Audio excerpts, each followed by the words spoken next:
యుగాంతం క్షణమాత్రేణ తేషాం కాలస్తు గచ్చతి జన్మాంతే ముక్తిరస్యైవ వెంకటాద్రౌ న సంశయః. అత్యంత పవిత్రమైనటువంటి ఈ ఫల్గుణ మాసంలో శుభోదయ వేళలో దేవదేవుడైనటువంటి శ్రీమన్నారాయణుణ్ణి, కలియుగ ప్రత్యక్ష దైవమైనటువంటి శ్రీ వెంకటేశ్వర స్వామి వారిని పరిపరి విధాలుగా శరణాగతి చేస్తూ ఉత్తమమైన ఈ ఫల్గుణ మాస శుభోదయ సమయాన్ని మనం చరితార్థం చేసుకుంటూ ఉన్నాం. ఈ ఫల్గుణ మాసంలో మనందరి యొక్క ప్రధానమైనటువంటి కర్తవ్యం గోవిందుడి యొక్క ఆరాధన.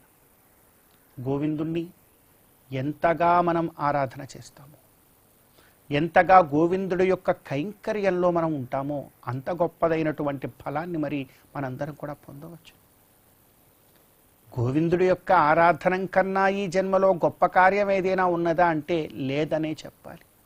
అందుకే విఖనో మునీంద్రుల వారు సాక్షాత్తు ఆ మహావిష్ణువు యొక్క మానసపుత్రుడు, మనస్సు నుంచి జన్మించినటువంటి వాడు.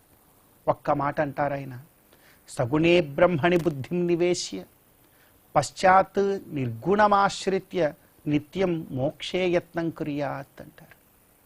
కనుక ఆ కైంకర్యాన్ని మనం బాగా ఆచరించాలి. గృహే దేవాయతనేవ భక్త్యా భగవంతం నారాయణమర్చయేత్ అంటారు. మన గృహంలో కానీ, దేవాయతనంలో, ఆలయంలో కానీ భక్తి ప్రపత్తులతో భగవంతుడికి కైంకర్యం చేయాలయా. నువ్వు గృహంలో చేస్తే అది నీ కొరకు నీవు చేసినట్టు, అదే ఆలయంలో చేస్తే సకల లోకం కొరకు నువ్వు చేసినట్టు. ఆలయంలో జరిగేటువంటి ప్రతి సేవ ఏదైనా కూడా లోకానికంతటికీ కూడా చక్కని ఫలాన్ని అందజేస్తుంది. కాబట్టి పరార్థ భగవద్ యజనాన్ని చాలా గొప్పగా ఆచరించాలి అని వైఖానస భగవచ్శాస్త్రం చాలా ఎంతో గొప్పగా చెప్తూ ఉన్నది. కాబట్టి మనం కూడా యుగాంతం క్షణమాత్రేణ తేషాం కాలస్తు గచ్చతి. ఒక్కసారి నీవు వెంకటాద్రికి వెళ్ళి ఆ వెంకటగిరులలో ఆనంద నిలయంలో ఉన్నటువంటి ఆ గోవిందుని దర్శించుకొని ఒక్కసారి ఆ గిరి ప్రదక్షిణ చేస్తూ అక్కడ ఉన్న వాతావరణాన్ని గమనించావంటే అక్కడ ఉన్న ప్రతి ఒక్క రాయి, రప్ప, చెట్టు, చేమ అన్నీ కూడా అవి అలా రాళ్లనో చెట్లనో అనుకుంటావేమో కాదయ్య. అక్కడ ఉన్న ప్రతి వృక్షము కూడా ఒక మహర్షి. ఎంతో మంది దేవతలు, మహర్షులు అక్కడ లతల వలె, తీగల వలె, చెట్ల వలె ఉండి కూర్చొని తపస్సు చేసుకుంటూ వారి జీవితాన్ని చరితార్థం చేసుకుంటున్నారు. అంత గొప్పది తిరుమల దివ్యక్షేత్రం. అటువంటి క్షేత్రంలో కనుక నీవు జీవనాన్ని గడిపినట్లయితే నీవు అనుకుంటావు 3-4 యుగాలైనా కూడా క్షణమాత్రంలో గడిచిపోతాయి.